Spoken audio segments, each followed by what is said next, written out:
Dawg, you getting entertained. Watch out, the dog is coming. Y'all niggas better start to run it.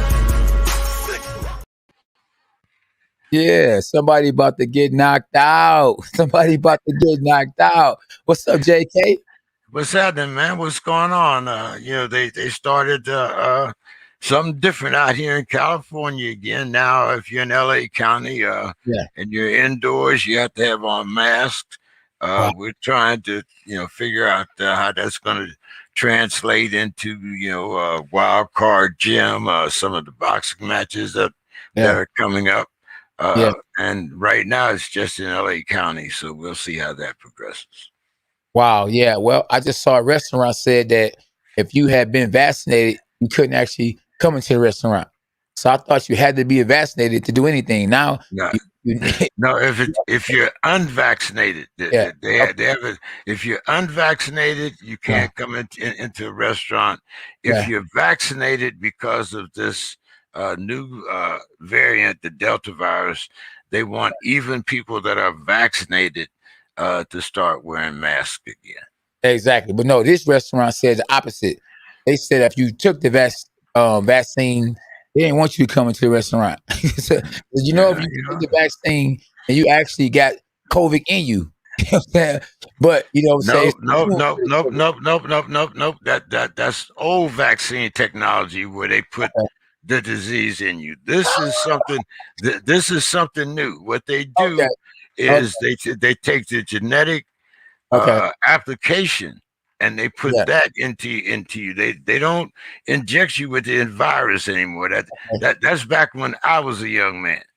Oh, okay. Well, hey, I heard it was something. I don't know what it was. I think it was the flu shot. There you go, the flu shot. Yeah, the flu shot. Every other vaccine that has been made has some type of the virus in it. This is the first vaccine that does not have the virus in it. So you trust the government? No, I trust my reading. I trust, no. You can't. You see, there's a difference between trusting the government and trusting your own intelligence. Oh, okay. But who wrote it? It don't make no. Okay, who wrote the Bible? Man. But who is the author? Man is the author. No. What does it say on the front of your Bible? Because on the front of my Bible it says King James. It says King James version. It does not say Holy Bible. Hold on. Okay, it says Holy Bible, but it still says King James version. I have never seen any Bible that has the name of God or wait. Hold on now. I'm a preacher's son, so now you stepping on some toes here. I have never seen any Bible that on the front it says God or Jesus. It always has the name of some man on the front. Holy Bible. And that word holy is translated by a man, not by a deity. Man did not write the Bible, says SP. So you don't argue with a woman. Don't argue with a woman. I never hit a man with glasses. Hey, look. God said don't argue about opinions, especially if they call it religion. Yes, you know. As long as it has a form of my name on the front, I would say that it was written by a man. Now, I didn't say that he wasn't lining to the word of God. I said who it was written by. A woman to get it right. Praise the Lord. Hey, speaking of COVID, Tyson Fury fight was rescheduled because he caught COVID. And I think someone that knows a whole lot about everything that's going on with Tyson Fury would be our first guest, which is Arum. But unfortunately, as of right now, I haven't been able to catch it with Arum. So hopefully he can tap in and he do know technology, like James said. And James, I don't know because he wanted to be on the show, but he didn't want to actually show his face. So he was going to be incognito like Al Heyman. So I mean, Hey, remember when the Saints fans did that way back when they put the bags over his head? okay, yeah. Oh yeah, Because the they Lions wanted, fans do that all the time because the Lions they never did nothing. yeah, see, To hide their face and be a fan will be a Detroit Lions fan. see. Oh my goodness. Hey, Oh, but talking about COVID, yeah, and I think we talked a little bit about this last week, but we yeah. didn't. But last week it wasn't implemented. Okay. So, what do you think about applying the same rules to boxing that the NFL is applying to its players? And what is that? In other words, you don't have to get the vaccine. Okay. You don't have to do anything. Okay. But if you test positive for COVID, Yeah. then you forfeit your salary. Wow. Oh. Not only that, but the team takes a loss and all the players lose their salary. Oh man, boxing is already dirty enough, so we don't need that because What do you mean we don't need that? You got people. You got people like Tyson Fury. Hold on. You got people like Tyson Fury that's engaged for millions and millions of dollars. Yeah. Okay. Because of his negligence in catching COVID, now not only has the fight moved back, what about the preparation that Deontay Wilder has went through? Shouldn't he be Shouldn't he be compensated? Because No. I mean, so it's No. it's Deontay Wilder's fault that Tyson Fury went out and caught COVID. It could have happened to anybody. Okay. So wait, hold now. So talking business. K9 has a fight, and your fight is August 29th. Yeah. You've been preparing. You've been paying sparring partners and preparing for this fight for the last 2 months. Your opponent, due to his own negligence now, not somebody else, due to his own negligence, goes out and catches COVID. Do you think that you should have to eat up all the expenses of your training camp because this knucklehead caught COVID? Hey, well, listen, this happens all the time in boxing. That's not what I asked you. Let me talk, Jay. I'll let you talk. Go ahead. Straight. Listen, if a guy, because it doesn't happen, whether the fight gets stopped or get pushed back because somebody gets hurt, somebody gets cut. I was about to fight Jamal Charlo, and right before the fight, a couple of weeks before the fight, I believe I got cut. So same as if a couple of weeks before the fight, you catch COVID, the fight still gets postponed, no matter what. So for the fight getting postponed because I got sick, I shouldn't have to bite the bullet because I got sick. You can get sick, I can get sick. The fight's done get postponed millions of times in the sport of boxing. Millions of times. And word on the streets is that he was out shopping a couple of days after that. So maybe he really didn't catch COVID. We don't know what the truth is. All I know is that he was spotted shopping. So if he didn't really catch COVID and pulled out the fight, then he should be fine for that. Just like they wanted a doctor's excuse when I had got cut. They wanted me to show pictures and all that. So as long as I can prove that something happened, then I was okay. But if it really didn't happen, I couldn't prove it, then you take actions. A fighter, it's in a contract that if a fight don't go through and I send you this money that don't go through, you have to pay me that money back. So a fighter must protect yourself at all times. Like in a boxing match, the referee says protect yourself at all times. So you got to put in a contract. You got to be able to know how to read that no matter what, this money is mine.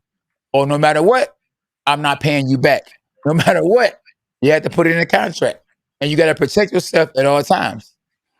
Well, Okay, once again, yeah, I'm talking strictly business, yeah, nothing else. absolutely, So, absolutely. I know so, the yeah, game. so I can understand Yes, if you get cut. That's something absolutely. physical. That's Yeah, something that you can see. yeah, I believe you went into the Charlo fight yeah, and you had broken ribs. That's absolutely. that's something that you cannot see on the outside, but Yeah, if you take an X-ray, yeah, it can be proven. Okay. absolutely. Now, Yeah, if yeah, if yeah, Tyson Fury was out shopping the next yeah. day, as you say, Yes, I heard. then two Yeah, things should happen. yeah, He should have to take a COVID test to absolutely. prove that he was positive. Yes, indeed. Now, if he wasn't positive, Uh-huh. then you go down to the punishment and There you forfeit go. things like that. Thank you. But if he put himself out there and Yes. said that he was positive for COVID, And yes. now then once again I If you say could.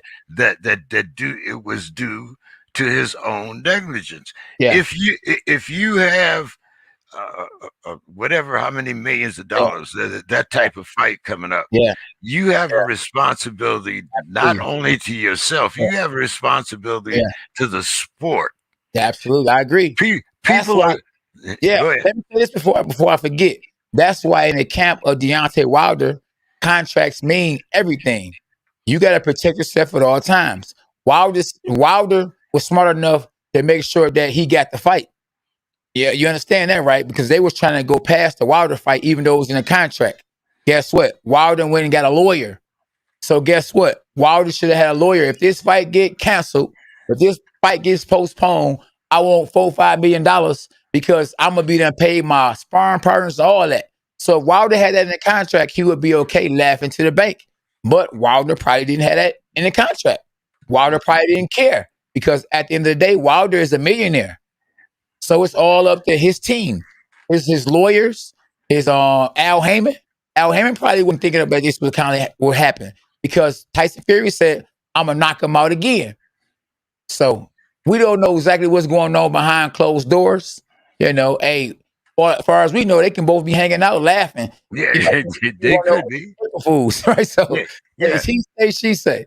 But yeah, you yeah. got a point, and I got a point. Yeah. But Yeah. like I said, it's a business, Yes. and it's other businesses like the NFL, which is worth billions of dollars. Yeah. Yeah. Absolutely. So Yeah. and they Yeah. have a new Yeah. TV contract coming Yeah. up, and so Yeah. that they might have went extreme, Yeah. but Yeah. yet and still, Yeah. just think Right. on any given Sunday, Yeah. you got players out there, a team earning upward to 13-14 million every week. Yes. So Yes. and as we all know, if Yes. it's about dollars and cents, the Yes. NFL owners are not going to let that happen.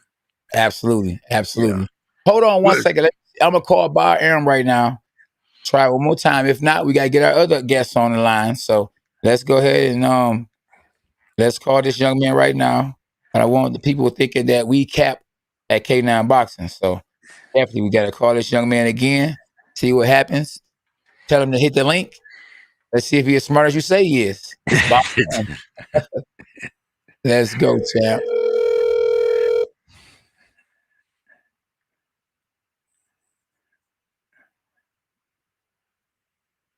Hey Bob, how you doing, Bob? Good. Yeah. So yeah, we live right now on a dog pound, and I was just talking to James. We had brought you up, and I sent you a link. I was wondering if you had synced, that you want to hit the link, or you want to just talk. I believe the fans can hear you right now on the line. Just talk.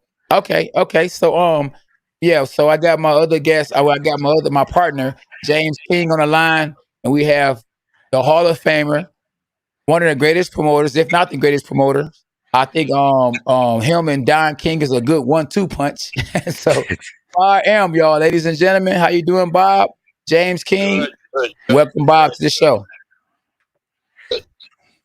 I'm in California enjoying the sunshine. Okay, amen. Okay. Hey, so let me be the first one to ask you. It's a lot of things going on in the sport of boxing right now. You promote probably the best two fighters in the sports boxing right now. Pound for pound, you have Tyson Fury and you have Terence Crawford. Tyson Fury is scheduled to fight against Deontay Wilder. Unfortunately, the fight got pushed back. We was talking about that. Do you think that's gonna benefit Wilder to prepare for Tyson Fury to get, I guess more confidence because the first fight or the second fight didn't go his way? Or do you think it's gonna actually benefit Tyson Fury even more? I don't think it's going to benefit either. Okay. They're good. They're both professionals. And they both have long careers, relatively long careers, and I am confident on October 9th, both will be ready. Okay, great. Now, Tyson Fury, man, is a great fighter, man. I mean, to go through what he had went through, to come back, to lose all that weight, and to fight against Deontay Wilder, I couldn't believe he had did it. I mean, Well, yeah, Tyson Fury is probably one of the best boxers for a big man that I've ever seen. yes, And that's his advantage. yes, I mean, he is much more skilled than Wilder. But mhm, like I tell everybody, fighting Wilder is like going into the ring, the guy with the gun, yes, because Wilder's one punch knockout power yes, is the best in boxing by far. yes, So you've got to either outbox him and hope that he doesn't hit you square on, yes. or you got to, like Tyson did last time, overwhelm him Yes. so that he can't get that weapon out and hurt. We lost you, K9.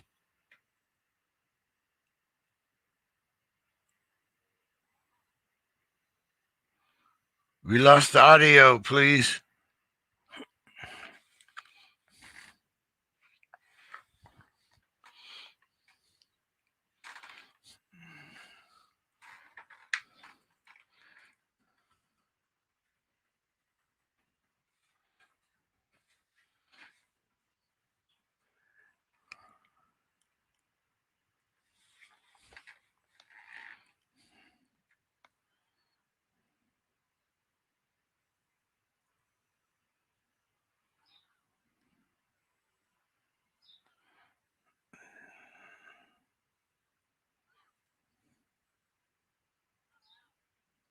Okay. Yeah. Yeah. Sorry about that. A phone lost the connection. Could you say that one more time, Mr. Bob Arum? What's that? Yeah. You said it's gonna. No, I'm saying that you're correct. October, the fight will do better than it would have in July, because in July a lot of people are away and I can't get the pay-per-view, and they'll be home in October. And in October, we have next day, October 10th, Las Vegas Raiders. Our football team is playing against the Chicago Bears, and a lot of people who are in from Chicago to see that game on a Sunday will be looking for tickets for the night before the fight. Yes. So I don't want to look past Wilder far as Tyson Fury, because you trained Tyson Fury, and of course you have invested interest in Tyson Fury Wilder fight. But do you think that Tyson Fury beating Wilder, that a fight between Tyson Fury and Anthony Joshua would be one of the biggest fights of all time, if not the biggest fight of all time? Well, certainly will be in the UK. Okay. I mean, they're both UK fighters, and they're both popular. Tyson Fury is much more popular in the United States than Joshua, but they're both equally popular in the UK. it'll be a massive, massive fight. Okay. Let me ask you, and then I'm turn the mic over to my co-host, James King. Terence Crawford, Shawn Porter. Is the fight official? Well, no. What's happened is the WBO has ordered that fight because Crawford's the champion and Porter is number one contender. They'll either do it jointly, BBC, Shawn's promoter, but a person fight definitely happen before the end of this year. Okay. Hey, well, thanks a lot, Bob. I know James got a million questions to ask you.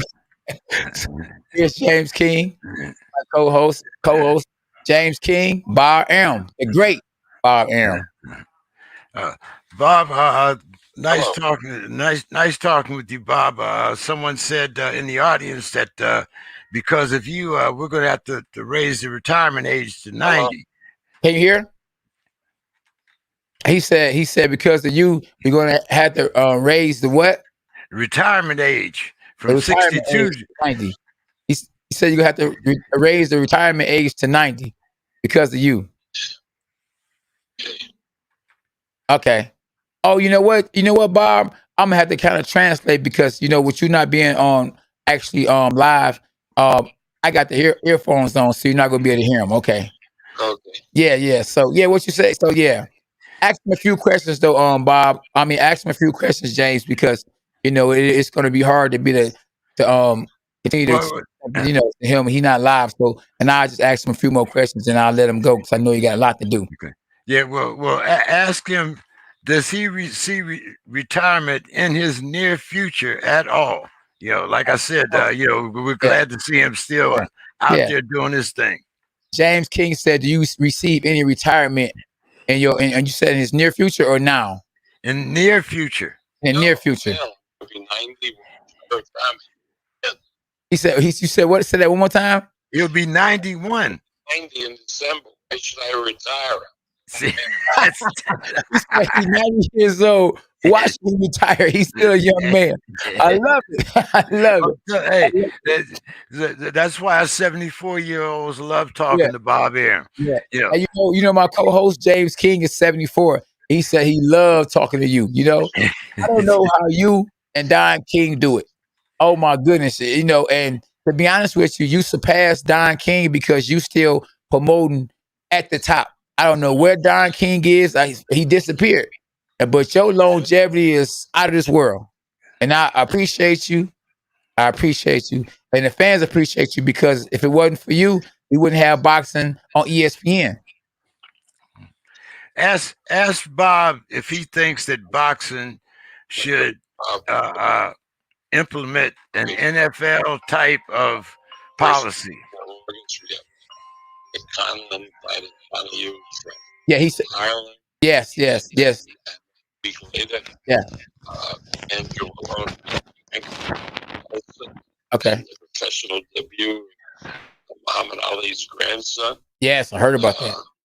And in September we have Valdez. Yes. The gold medalist. Yes. So we got a great summer. Yes. Okay. Yeah. Hey, one other thing, what's on my mind, Bob, it was the young man, that was being promoted by you. Of course, it wasn't none of your fault or anything. He was a great fighter. I don't know what happened to him. And he ended up in jail. I don't know if it was for murder or what. I mean, how was he doing? Do you know what I'm talking about? He was a Puerto Rican young man. Oh, Jesus, what a tragedy that is. Yes. I mean, he is. I mean, he's not only a great fighter, but one of the nicest kids that I've ever promoted. Always with a big smile on his face. Yes. And just the last guy that you would think be involved in something like that. Remember, He's been indicted. He's in jail, but he hasn't been convicted yet. I hope that somehow he isn't. Yes. But it's a real tragedy. Yes. A real tragedy. Right. Vendoa. What's his name? Verdeo. Yeah. Great fighter, man. I hope. Verdeo. Yes, I hope everything actually works out in his favor, man. Because, like you say, if you vouching for him that he's a great kid, then hey, I'm praying for him. Everything, works in his favor. I was just absolutely stunned when I found the report came out. Yes. Well, I want to ask you one other question, and then we're gonna let you go. And I appreciate you from coming on the show. Me and James King and all the fans that's actually, that tapped in. Who is the greatest fighter that you ever saw fight, or the greatest fighter that you ever promoted? Only one guy, Muhammad Ali. only one guy, Muhammad Ali. And was he truly the greatest? Some great fighters. Really great fighters. Yes. The marvelous one, Marvin Hagler, Cotto. Yes. De La Hoya. Yes. Mayweather. But nobody equaled Muhammad Ali. Okay. Yeah. Okay. Well, hey, a few of the fans want to ask you questions. Ask Bob what he doing with Crawford. Somebody said, "What are you doing with Crawford?" It's in first bid. It's in first bid. Hopefully, we'll end up promoting Crawford. Should be a terrific fight. Okay. Well, he's promoting Crawford, and and hopefully he said he gets the first bid. And if you do get the first bid, where will the fight be at? Well, we'd have to figure that out. I think it's a fight that belongs in Las Vegas. Yes. I think it'll do really good business in Las Vegas. It's a real Las Vegas kind of fight. Porter lives here in Vegas. Yeah. A lot of fight fans, and Crawford's people come in from Omaha when he fights in Vegas. So, yeah, I'd love to do the fight. If we get that fight, definitely, I'd love to do it in Vegas. Okay. Let me ask you another question. It's just so me I can ask you just a couple more questions. The big fights. We can't seem to get the big fights. Would you say it's the networks? Would you say it's the promoters? Or would you say it's that the fighters are spoiled? Well, don't blame it on the network, because like the fight with Tyson Fury and Wilder, both networks are involved, Fox and ESPN. The networks will always find a way to cooperate. You see the NBA playoffs, it was TNT and ESPN, which includes ABC. Football leagues like the SEC and the Big Ten, the various networks get together and work together. And you see professional football, the game is on CBS, they don't hesitate to promote a game that's coming up on NBC. Yes. So the old time when the networks were at throat, they're all fighting to survive. So they're not fighting each other. Okay. It's a fan that his name is Roto. He says, "Greetings from Puerto Rico. I have a question for Mr. M. What are your future plans on bringing a boxing event in Puerto Rico?" So we'll be there on February with bells on. We have a great card that we're putting together, largely spotlighting Puerto Rican fighters. We have Xander Zayas, Berlanga, Pedraza. I think we have about 12 Puerto Rican fighters. It's going to be a spectacular card, and it'll take place at the Roberto Clemente Coliseum in San Juan, Puerto Rico. Okay. That's wonderful. Last question. The fans wanted to see Mayweather, Manny Pacquiao for so long, and they finally saw it. Unfortunately, when they did see it, though, it wasn't the same Mayweather that we saw that was pretty boy. Now, of course, it wasn't the same Manny Pacquiao that was, younger, Right. but it still was a good fight. And fortunately for them, they made more money by postponing the fight. I look at them. Yeah, Yeah. that may be. Maybe. We Yeah. don't know what money they would have made Yes. if they had did the fight. They were both in their prime. Yes. Right. Yes. Yes. Oh, and my conclusion in saying that is everybody and their mama, cousin, auntie, sister, whatever you want to call it, they all want to see Errol Spence versus Terence Crawford. Will that fight ever take place? Well, that question should be directed to Manny Pacquiao and Shawn Porter, Okay. because either of those guys could upset the apple. Hey, there you go. But I'm gonna keep my fingers crossed. I think you always been a good guy. Every time I saw you, every time I called you, you came on the show, and I appreciate you. There's some history. My pleasure. Yes, great history there. Hey, I was almost going to fight the winner between Miguel Cotto, when you had Miguel Cotto and you had I can't think of the young man's name, but he was a real wild fighter. He was real wild, and Cotto beat him. Ricardo Mayorga. There you go, Mayorga. Mayorga. Yes. But I appreciate you, man. I appreciate you, Bob, man. Have a great night, and continue to promote these great fights. You the best to do it. You and Don King. And good night. Okay, thank you. Nice talking. Okay, all right, bye. Hey, James King. Bob Arum was in the building. We got our other guest that's in the queue. Hey, James King, you gotta hold it down for me, bro. I gotta take care of some business. You got me? I got you, man. Go ahead. All right. Yeah, Jose, my man. What's going on? How you guys doing? How you doing, Jose? Man. How's everything going tonight? I can't complain, man. I can't complain. Life is good. Just living a dream, man. Living a dream. Now, you're out there on the East Coast. I'm here in San Diego. I think you're in Massachusetts, Worcester, yes. I think. Worcester, Massachusetts. Okay. Now, before we start talking about some of your other accomplishments, let's get the fans familiar with who you are. Of course, if they're fans, a lot of them should know you. You're three-time world champion, two divisions, super welterweight and welterweight. Why don't you tell us about some of your exploits? Your amateur, how you got started in the game, so forth. How I started in the game. Wow.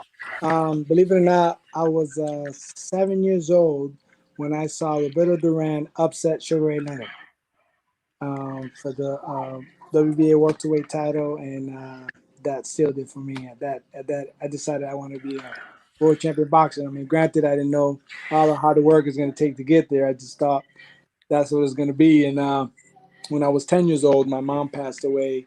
So between 10 to 15 years old, I kind of was in the streets, lost, and getting into trouble and stuff like that. But something geared me back to the boxing gym, and once I walked in, I never walked out. And it saved my life, and it helped me kind of get focused back on my goal and dream, and I was able to fulfill that. I moved out on my own at 16 years old to Worcester, Mass, where I live today, to pursue that dream, and the rest is history. I mean, I had a great. Who was your first trainer?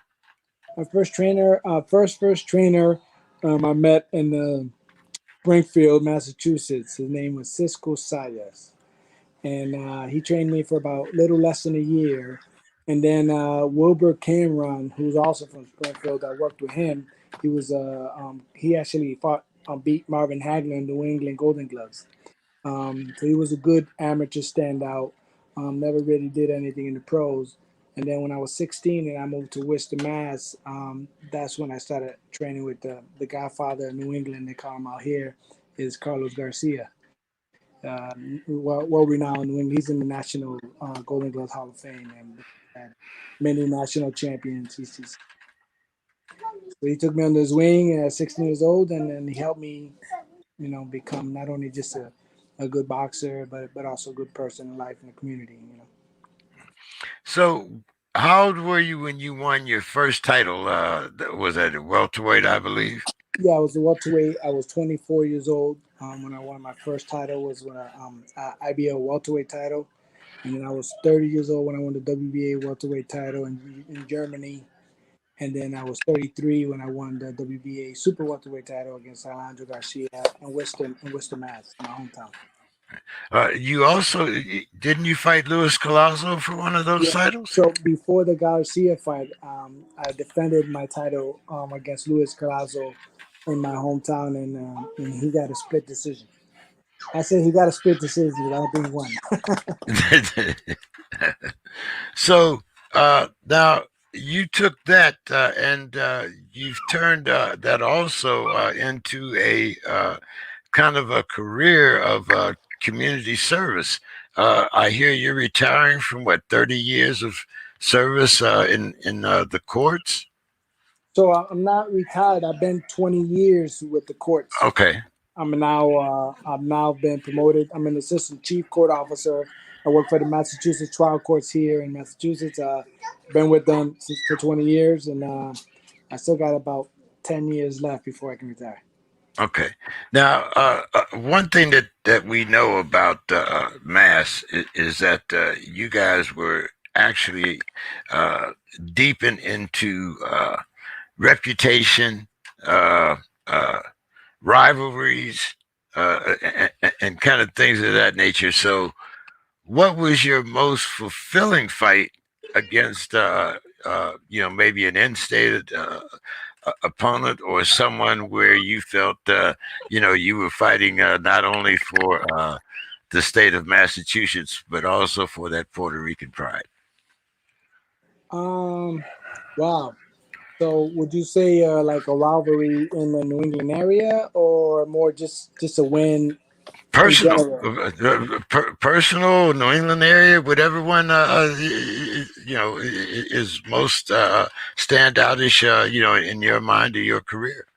Yeah, I think one fight that in particular stands out for me. I lost a 3-2 split decision to Sal Lopez in Iowa for the National Golden Gloves, and he went on to lose the next fight to Tehran Millet. But I was always soured by that fight for me. My first National Golden Gloves championship. I had gone to the National Juniors before that, but.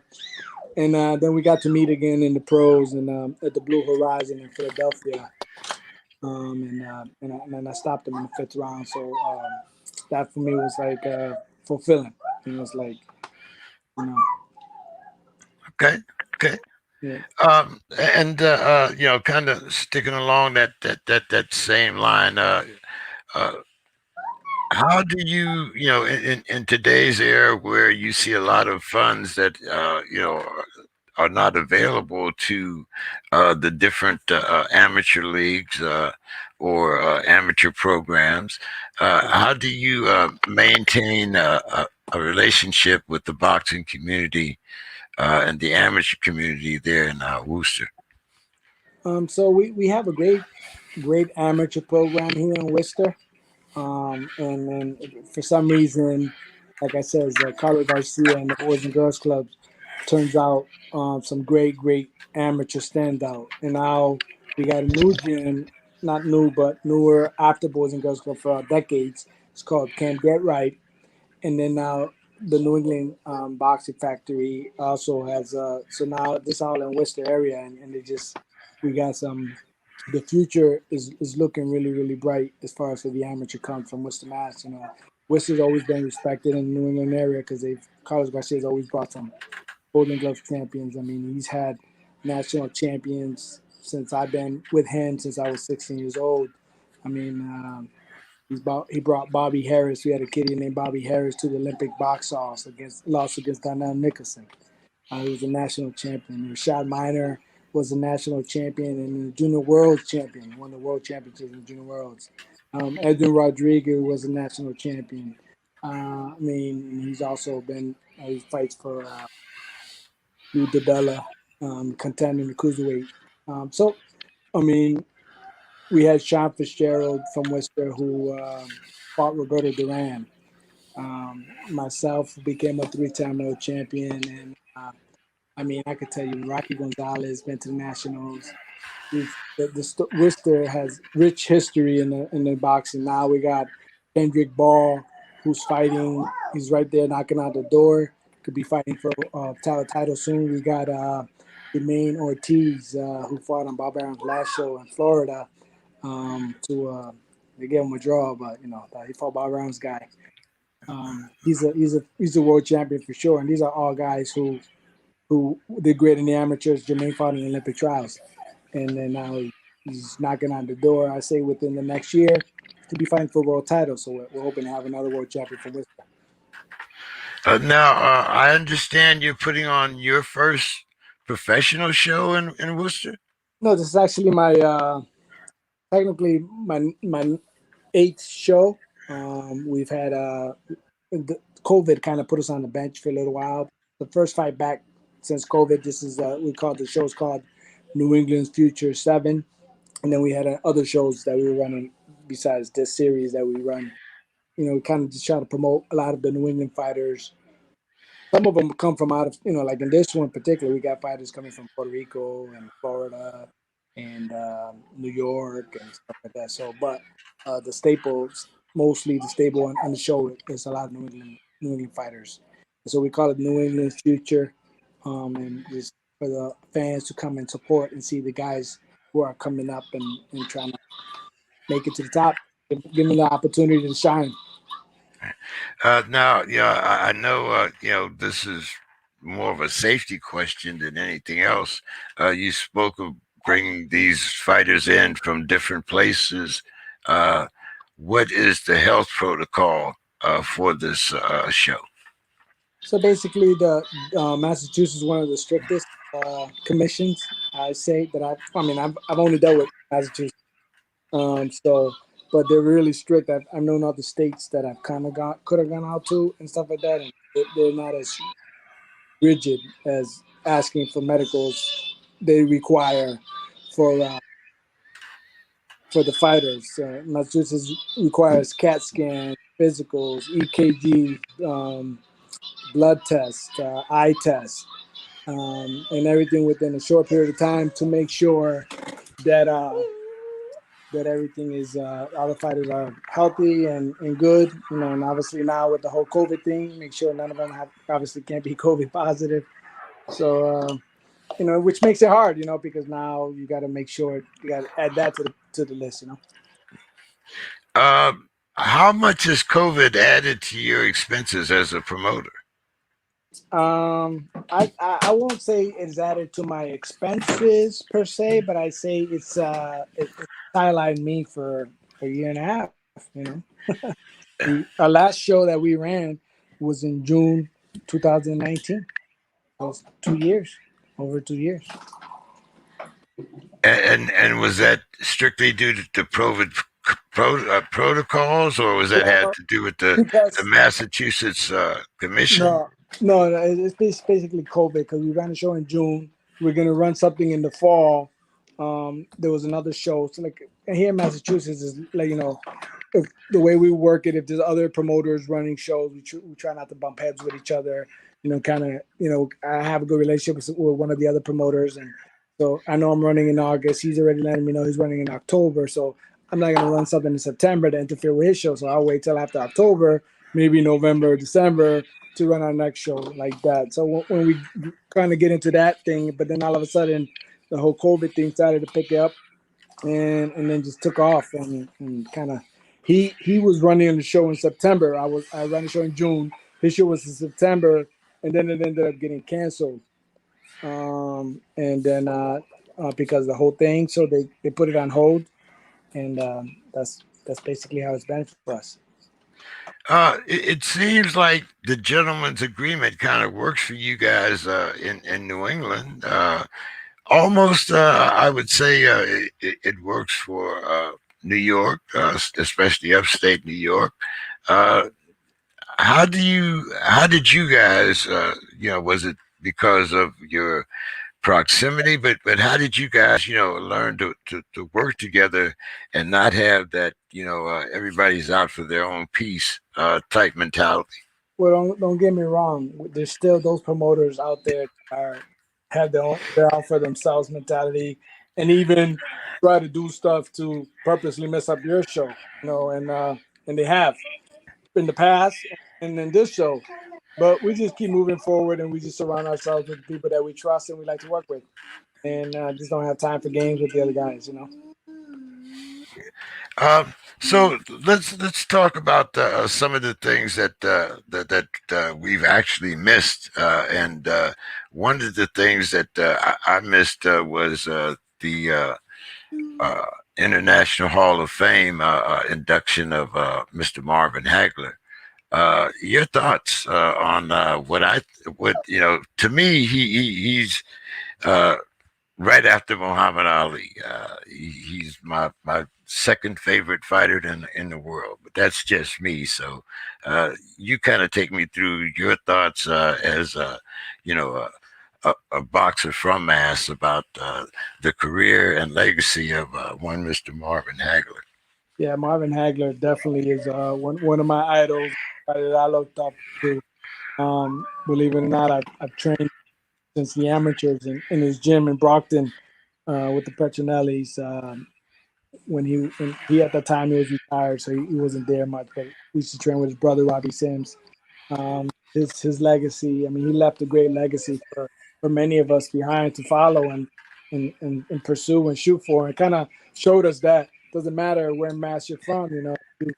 If you have what it takes, you can accomplish your goals and dreams. Because growing up, people would always say, if you want to make it, you got to get out of Mass, you got to get out of Worcester. And I just didn't believe that. We had Rocky Marciano and we had Marvin Hagler to show us otherwise.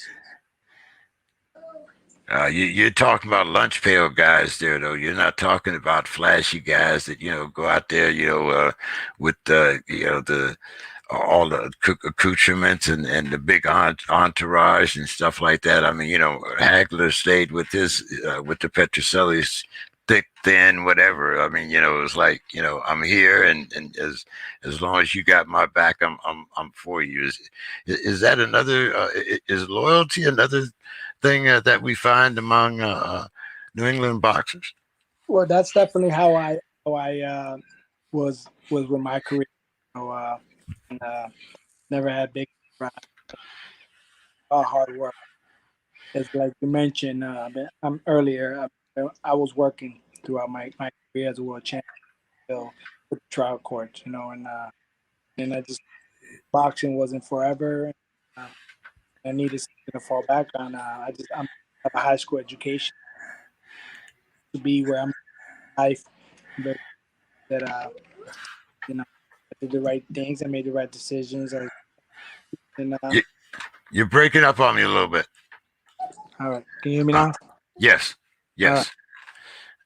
So yeah, I was just saying how I come from that hard working mentality. I worked throughout my career as a boxer, and I kept my job, and it's helped me tremendously because health insurance and that boxing doesn't offer us health insurance.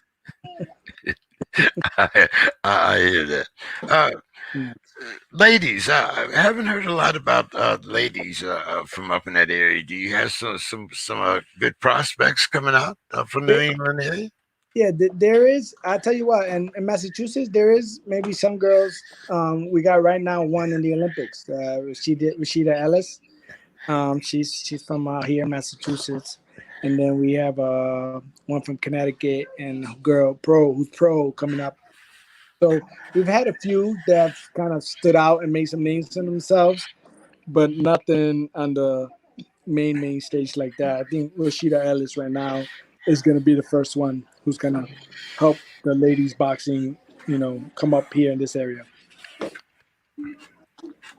And who's some of the top prospects that we should be looking for out of England? You mentioned the 7, but you didn't put any faces or names on it. Well, I mentioned Jermaine Ortiz. Right? Okay, yeah, Jermaine Ortiz. Kendrick Ball. We also have a kid, Irvin Gonzalez, right now who's on the injured, recovering, getting back, going to be back soon. We got Ashley Owusu. He's here in Worcester, Mass. His trainer is Daniel Ottoman, who used to train former world champion from Africa. Name is slipping my mind. He fought De La Hoya. He fought Vargas. He fought oh man, what's his name? Great jab. I mean, the man was.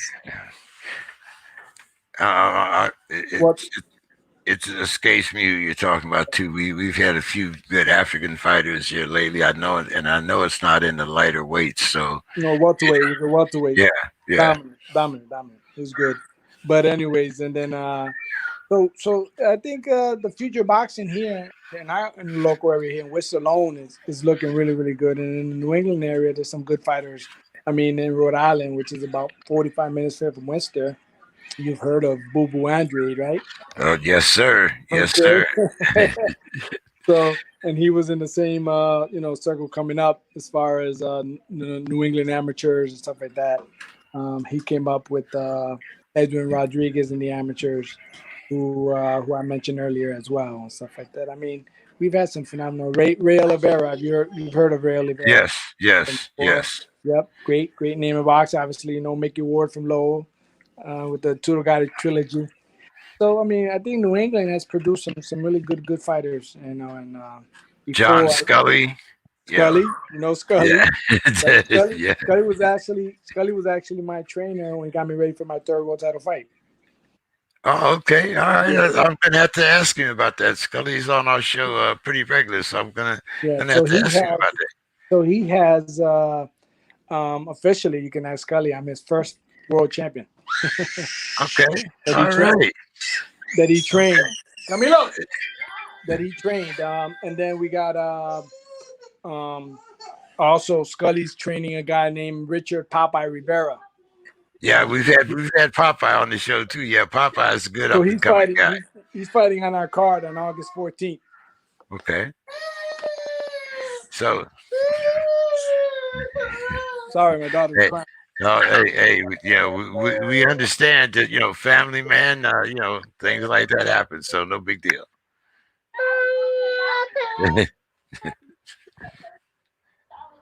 Okay, my G. Outside, okay? Outside. It must be daddy's little girl there. Yeah. You want to say hi?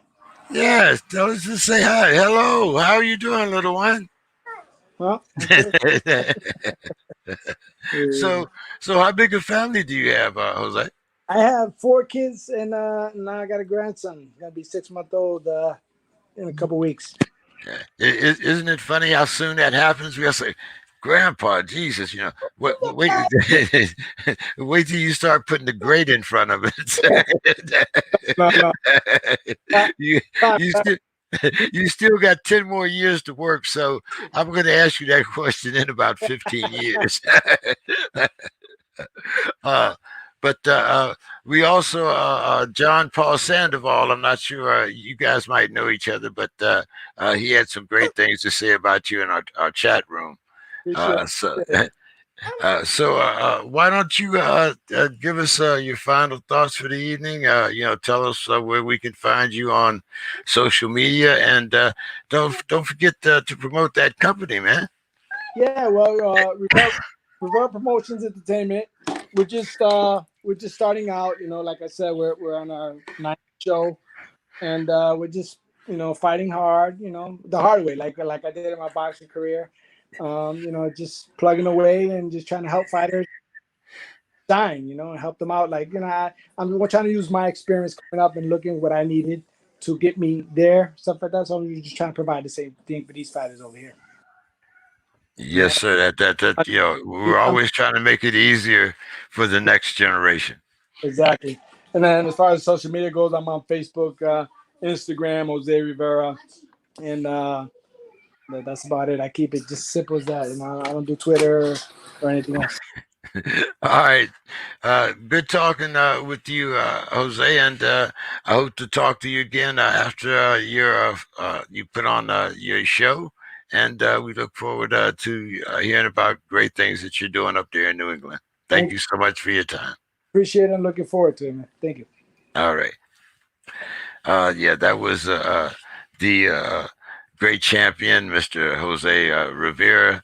As I said, 3-time champion, 2 different divisions. But we have a young man on tonight. How you doing there, my man, Humberto? I'm good. How about you? I'm doing well. I'm out here in California. I'm in San Diego. I think you might be a little further north, a couple 100 miles, maybe a little less. Yeah, probably 100 or so. Okay, but your fight's going to be in Corona, right? Right. Right. So where are you? I'm in Orange County. Okay. Yeah. All right. So you, like I said, you're a little further north. Yeah. So tell us a little bit about how you got started in boxing. Did you have any amateur background? Was there a particular fight that you saw that got you in it, or were you one of those kids, who the family said, "Look, if you got all that energy, let's take it this way." But how did you get started? It was actually my sister who got me involved. Okay. She was a pro boxer too in her family. At one point, she was I think ranked 3 in women boxing. Saw her What fight. weight class? What weight class? Man, I don't remember. I think it was Okay. 105. I think 105. Okay. Yeah, really light. Yeah, I mean, I saw her fight one day, and I was like, I told her husband, which is my trainer too, hey, I want to fight. So he's like, you know what? All right, give you a month. The following month, we're gonna go fight. So trained for a month and had my first match at our local gym. It's not there anymore, but yeah, and I won. So I just got into it from there. What was your amateur record? I had at 45 and 15, so I only had 60 fights. Okay. Yeah, because I did stop a little bit because of I was playing high school sports, so took most of my time. So what sports did you play in high school? I played basketball mainly for 3 years. Yeah, and then I give it quits on my senior year to focus more on boxing. Okay. So I'm looking at the nickname here. Is that Philly? Yeah. So tell us a little bit about that. It's just a little shorter for my middle name. My middle name's Philemon. Okay. Yeah, Philly is just so much easier, and it's simple. So my sister's the one who first started calling me that, so it stuck to me. We never did get your sister's name. Juliana Rubalcava. Okay. Yeah. And so you said that her husband now trains you. That would be your brother-in-law. Brother-in-law, yeah. He's been training me since, man, I started when I was 10. So it's been 16 years now. Wow, you 26 years old. You look you look really young. I mean, not taking off anything from guys with glasses, but you would look more like a college student than a professional fighter. I get that a lot. So once again, now I think I saw what is your record? 11-2. 11-2, yeah. With 7 knockouts. Right. And the opponent that you're facing is 10-0 with 7 knockouts. Yeah. So you guys seem pretty evenly matched. What were your thoughts, when you heard that this was going to be your next matchup? No, I was pumped. I was just like, let's go. It's time to work. I mean, I haven't fought in almost a year and almost 2 years. So ever since COVID, the pandemic, and I'm excited for this fight. So as soon as I heard that I had that opponent, I was stoked. Now, both of us are in California. LA County is kind of in between us. We don't have mask mandates down here in California in San Diego as of yet. What are there any restrictions up in your neck of the woods, or are they re-implementing anything?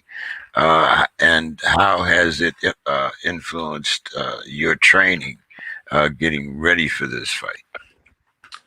Really, over here in Orange County, it hasn't been that like strict anymore.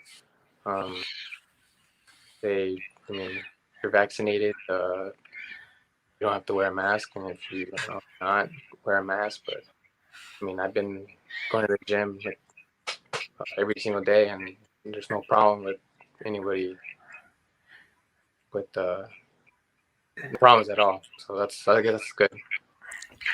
Now, we have seen fights been canceled due to COVID. We've seen other sports have games or matches canceled due to COVID. How do you feel that boxing has handled the outbreak of COVID? I thought they did. Last year it was really good. I thought it was good. They had a little bubble when you were fighting. I think they handled it pretty well. Do you have any thoughts on the cancellation or the fact that that Tyson Fury has put off this fight because of supposedly being positive for COVID? Do you have any thoughts on the responsibility of fighters, especially fighters that are in that top tier, as a responsibility to fans and the sport of boxing to make sure that they're safe? Well, yeah, especially the top tiers like that, it's important to know your surroundings and who you're with and where you go and stuff. So, you got to take care of yourself. Like you're making all that much money, and have fans waiting for that fight, that want to go and stuff, watch it, and just to cancel it because you got tested positive, and take a fighter, in your place, for instance. I believe you're fighting on the 12th as the co-feature, is it? The 14th. The 14th. Yeah. So I'm looking at the effects on the undercard, the kids that aren't known, the guys that are perhaps getting their first shot at being seen by a national audience, such as yourself. Yeah, it's gonna be a good one. Now, when did you find out that you were going to be on this undercard? And do you want to tell us a little bit about the card and maybe the opportunity that it presents for you, maybe to get yourself in a ranking, to put yourself in front of a audience? What does this fight mean to you? At this particular stage in your career? Like you said, you haven't fought in almost 2 years or a year and a half. It means a lot right now. This fight's gonna, prove to me. I'm gonna have to prove to myself that I belong in the sport. And so for me to work hard and do my best to win it's gonna be good for me because I know what I can do in this sport and how far I can go. Now we talk a lot about relationships in boxing, and one of the first things we talk about is father-son relationships, but you still maintain a family relationship with your trainer. Now, it might not be the same as K9 and his son, or some of the other boxers and their sons, because it's a father-son relationship, and you're living in the same house, or you had that closer relationship. Is How's the relationship between you and your brother-in-law? Are you able to separate family and business? Or I mean, as in every family, we have our ups and downs, but how is it when boxing is a family affair like that? You know what? I feel like I have a great relationship with my brother-in-law. Because he took us in when my father left us. So he's been a father figure to me since I was 10.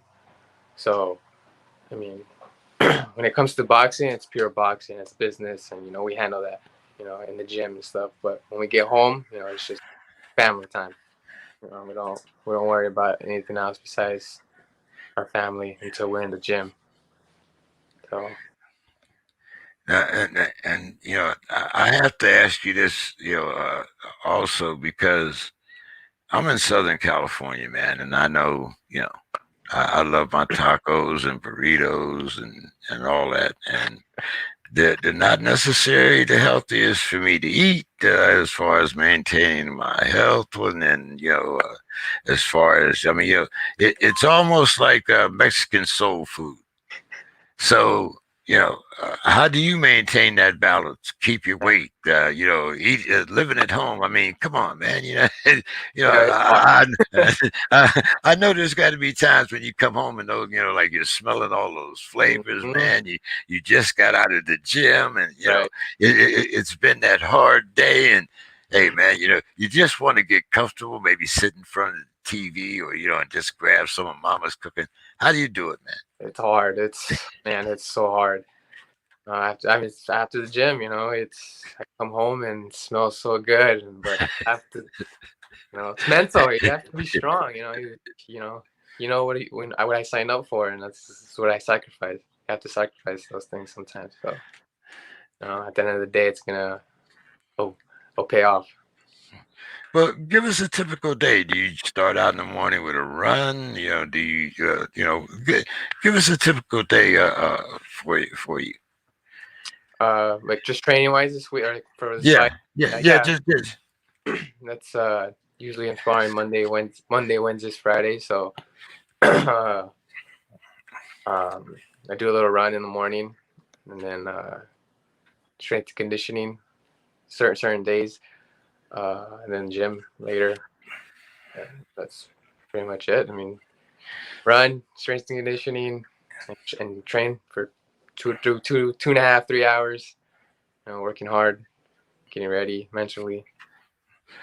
Mentally, you speak about mentally your transition from the amateurs to the pros. No, it's completely. There's a complete. It's a change. It's a lot to change. Because amateurs, I felt like, well, at least when I was fighting, you just want to throw, and get those points. But in the pros, it's not really like that, because I mean, you have no headgear and you have a smaller glove, so one little punch will drop you. More dangerous. So I mean, you gotta be more. You gotta be smarter. Try not to get hit and stuff. And what was physically? What was your biggest challenge coming up from the amateurs? Did you find that the guys were bigger? Did you find that they were stronger? The punching power, height, weight. How did you approach coming to the pros from the physical standpoint? Like you said, no headgear, different gloves. I mean, I would probably say the weight, because before I would fight at 120, 123 at that time, and only go up 5 pounds or even 2 pounds. I don't know. I wouldn't gain that much weight. And now it's like I'm sparring, even though I'm fighting at this certain weight, I'm sparring guys that are like 140, 135. It just felt different. That was something I had to adjust to. What about the gaining of weight after the weigh-in? How much do you usually hydrate? And did you find, how did you find that coming up from the amateurs to the pros? I mean, you got some guys after the weigh-in, they might go up at least 1 or 2 weight classes. Yeah. And I've seen that too. I had a couple of opponents who we fight at 122 and they shoot up to like 140, 145.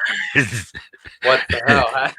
I only go up, realistically, I weigh at 121, 122. I go up at 130 at most, maybe 130. I'm like, how the hell? But I can see it because I'm pretty tall for my weight class. So, and most of the guys I fight, they're pretty short, but they're way bulkier than I am. So, I mean, did that change your tactics as a fighter? Finding most of these guys are shorter than you, but they're much bulkier than you, and have a probably in a lot of instances a shorter and stronger foundation. Yeah, oh yeah, it made me think a little bit more. It made me use my height, my reach. I always have a reach advantage, so I always fight outside. Don't let them come in. Take the inside from them, because if I fight from the outside, there's no way they can beat me like that. But your record says you have 7 knockouts out of 11 fights. So, are you really a boxer? You know what? I surprised myself and most of my my team. I never thought that I would have power. Honestly, I didn't think I was going to be as strong as I am. And I guess it's a good thing. Did it change your method of training? Oh yeah, definitely. I feel more aggressive, and knowing that I can do damage with one punch and stop, someone with one punch, and just train hard, like being more aggressive. Now, at this point in your career, it would seem like you two guys are pretty evenly matched as far as your records are concerned. But what is your attitude going into this fight, knowing that you have a guy on the other side of the ring that also has that type of power? So, I mean, like you said, you kind of changed up your way of looking at yourself and your training. So when you're looking across the ring at a fighter that's kind of evenly matched with you on paper, how does that make you feel? I mean, it doesn't. I don't feel worried or anything. I'm just. What I'm saying is this like where you expected to be at this time in your career, fighting guys that are starting to be equal to you, or guys that you must beat in order for your career? I mean, do you consider this a must-win fight? Oh yeah, I have to. This is a must-win fight for me, because after this, like I said, it proves to me that I belong in the sport, and I can beat anybody. So, regardless of the record, it doesn't matter. Now, Do you feel that this is your man strength, or do you feel that it's possible for you to go up another couple of weight classes? You're still relatively young. Do you see possibly contending for in more than one weight division during your career? Oh yeah. Maybe 3 weight classes. I mean, Okay. I mean, right now, as of right now, I make the weight pretty easily, and I don't struggle, which is good. There's other fighters who, man, they struggle, and they're in the weight scale all jittery and shaking. That's not what I want. But as of right now, we're good at 122, and we can go up when it's time. What's your walk around weight? Usually it's 135.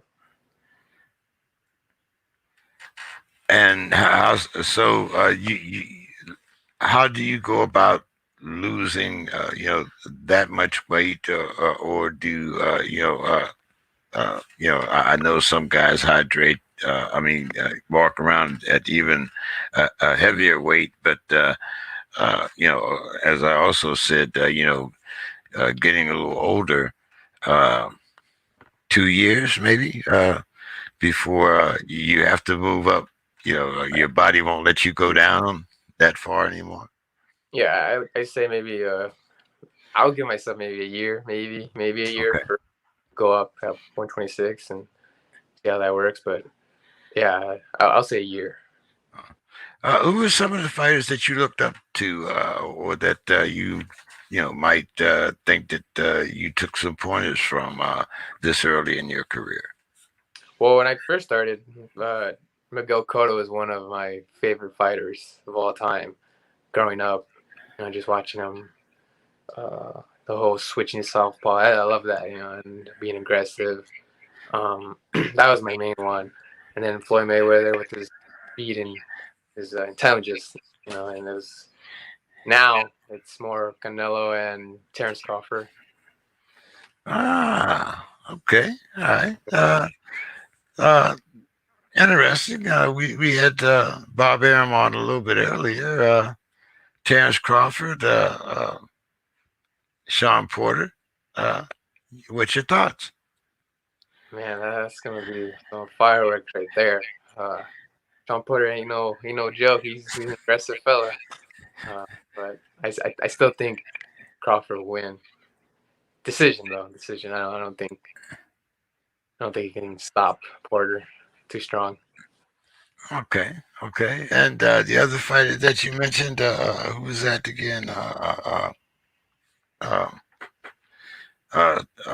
Terence Crawford. Who was your other fighter? Canelo. Canelo. Heard some disturbing things about the Canelo Plant fight. We don't know whether it's going to be on or off. But your thoughts about Canelo and how he's progressed these last couple of years. Ever since that loss from Mayweather, he just kept going up. I mean, that guy, before I underestimated him, and I got proven wrong. And from that day, I was like, no, this guy's great. He's good. He's really good. He's changed the game a lot.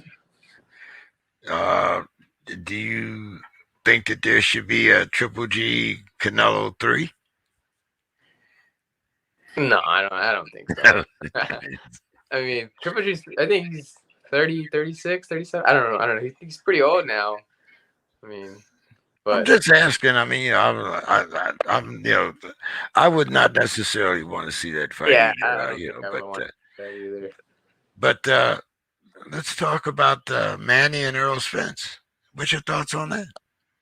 Man, that one. I love Manny, but Earl Spence ain't no joke either. I'm gonna have to go with Errol Spence. I mean, sadly, but he's a monster. Oh, okay, all right. So, do you think that Manny will hang it up after Earl? I hope so. I mean, he's done so much too. I mean, he's got nothing else to prove. He's one of the greatest too. He's done it all. So, do you think Canelo is the best pound for pound? Terence Crawford, who's your best pound for pound? Just because Canelo's been fighting more, I would say him. You know, he's for sure the pound for pound fighter. And then right behind him, Terence Crawford. Okay. So right now you're fighting, as you say, out of Orange County. We here in California, we don't know how the how it's going to go as far as mask or things like that. But do you think that shots should be mandatory, or do you think that as long as and I'm talking from I don't know your status or your thoughts on that, but do you think that as long as your opponent tests negative for COVID, that you're all right taking a fight, or do you think that we need stronger protocols? No, I mean, as long as they test negative, in my eyes, we're good. We're good. We're fighting. I mean, that's pretty much it. I mean, as long as it's negatives, I'm all good. There's no problem with me. All right. Well, so once again, we want to thank you for taking some time off from your training and coming on the show with us. Thanks for having me. So why don't you tell us about your social media? Any thoughts that you might want to give us? Well, give us tell us a little bit about your family. We've heard about your brother-in-law and your sister. You have any brothers? Do you have any more brothers and sisters? How does mom feel when Philly goes in the ring? Give us a couple little insights before we let you go. Yeah. Well, there's four of us. So I got me and my little brother, my older sister, and I have another older brother too. So there's four of us. My little brother is actually a fighter as well. He just made his pro debut and a couple months ago, I think it was, and he won. My older brother doesn't. He's just a basketball player. Okay. Yeah. So my sister hung it up because she, started raising her kids. So. And my mom. How does she feel about having two sons in the ring? I have one. She's already got she's had a daughter. I'm sure that was trauma enough. Now she's got two sons. She supports us. Like when she was going, she watches. Close her eyes, but she was there. Yeah, that mama supports, but mama don't want to look. I understand. Exactly. As long as she supports us, though, she's great. All right, well, tell us about your social media there, my man. Anybody can follow me on Facebook, Twitter, Instagram, Humberto Rubalcava. I'm on it all. All right, well, hey, it was nice talking to you. We hope to talk to you again, after you pull out this victory on, was it the 14th, did 14th. You say? Okay, on the 14th. Sorry, I put the 12th up there. But I did get the city right. You are in Corona. And, hopefully, if things work out, I might be able to interview you after the fight. We have to see how things are going. Of course, the mask mandates and things like that. But Corona's not that far from here in San Diego. So if you look around there and you see an old man standing up, say, "Hey, Philly, what's going on?" That'll be me. Okay.